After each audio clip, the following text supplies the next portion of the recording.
Al PAN se le acaba de caer un presidenciable. Sabemos que es temprano y que aún faltan 3 años para que inicien las definiciones de cada alternativa política. Pero lo cierto es que así de temprano y aún más, inician los procesos de construcción de las candidaturas presidenciales. En este caso, estoy hablando de Francisco Javier García Cabeza de Vaca, el gobernador de Tamaulipas, que seguía la ruta de manual: ser alcalde, ser diputado local, ser senador, ser gobernador y desde ahí establecer relaciones con grupos de poder económico, sobre todo, cortejar a los grupos políticos dentro de su partido, también fuera, y llegar a las fechas de definición más o menos a mediados de 2023 con los respaldos suficientes para ser postulado con condiciones competitivas a la presidencia en 2024. Esa ruta la han seguido muchos políticos o algunos políticos en diferentes momentos posteriores, naturalmente, a la hegemonía priista, porque en ese tiempo, en la hegemonía, independientemente de las trayectorias, era el presidente en turno quien escogía a su sucesor, y si no me falla la memoria, durante ese periodo, el de hegemonía priista, no hubo presidente que hubiera sido previamente gobernador desde Adolfo Ruiz Cortines, que fue presidente de 1952 a 1958. De hecho, algunos priistas en su oportunidad, que habían sido gobernadores o que eran gobernadores, quisieron ser presidentes. Cuauhtémoc Cárdenas, que debió irse del PRI para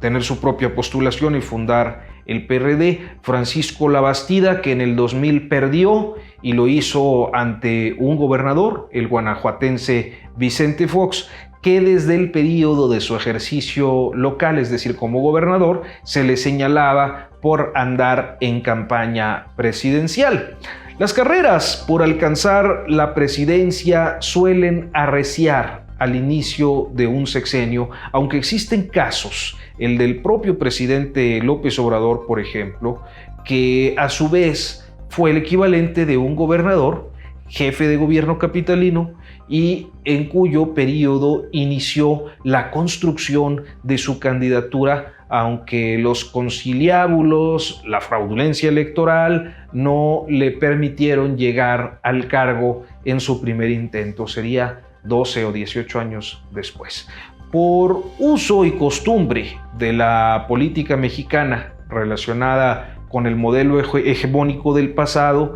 es decir, de la época de dominio absoluto del PRI, en el ámbito oficial suele mantenerse la fórmula del tapadismo, de la línea, de la intención, al menos la intención del presidente en turno, de imponer a su sucesor. Y digo intención,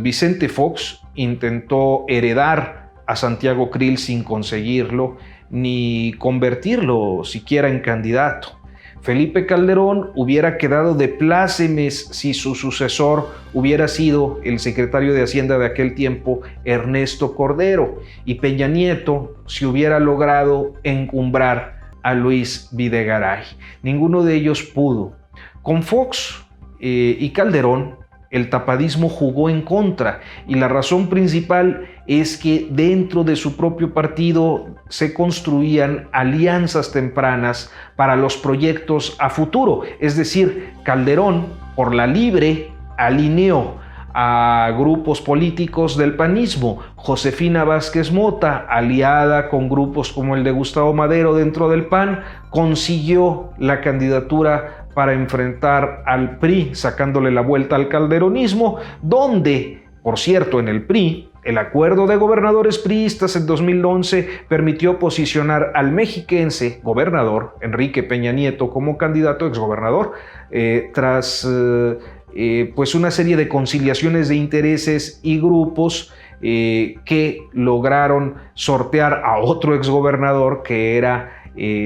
Manlio Fabio Beltrones, que fue gobernador de Sonora. Así que, bueno, son muchos los intentos. Pero bueno, el más aventajado en el caso de los panistas era el tamaulipeco García Cabeza de Vaca. Desde hace más de un año viene sosteniendo encuentros con organismos, con cámaras empresariales, había generado relación con panistas de entidades donde el PAN no es gobierno y muy al estilo de quien fuera gobernador de Puebla, Rafael Moreno Valle, articuló condiciones para establecer un cacicazgo local que perfilaba a su hermano, el senador panista Ismael García Cabeza de Vaca, como sucesor en la gobernatura tamaulipeca. Que esta es otra fórmula: dejar a un familiar puede servir para cubrirse las espaldas del manejo local y claro, entre sus atributos estaba el hecho de haber ganado prácticamente sin oposición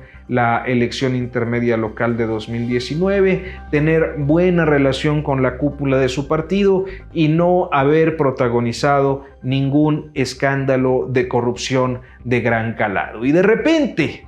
la estrella se le apagó a García Cabeza de Vaca. Las acusaciones de soborno a senadores, entre ellos él, realizada por Emilio Lozoya, pues incluyen a este personaje tamaulipeco como uno de los recipiendarios, además de que recién se supo, pues hay información de investigaciones que pesan en su contra por relaciones con la delincuencia organizada, tanto en México como en Estados Unidos. Esas manchas son tremendas y aun cuando pudiera ser el caso de quedar absuelto, de quedar exonerado, de ser inocente, ya no es sencillo revertir pues la mala fama. Como dirían en tiempos posrevolucionarios, este político es cartucho quemado. Estamos en 2020 y es notorio que el PAN, por ahora, no cuenta con ningún perfil para encumbrar hacia 2024. Claro que puede hacerlo, pero sus condiciones, la presencia en franca caída de sus siglas y el desprestigio de su cúpula lo alejan cada vez más de la posibilidad de reposicionarse. Y eso tiene una consecuencia: que sean perfiles de la llamada sociedad civil de clase alta, es decir, de organizaciones o de grupos relacionados con el sector empresarial cupular, sin filiación partidista como Claudio X González o como Gustavo de Hoyos por ahora, que sean quienes tengan mayores capacidades de abanderarse a través de un partido o de una coalición de partidos o de manera independiente para oponerse al gobierno actual, es decir, en oposición a la continuidad del proyecto de nación López Obradorista.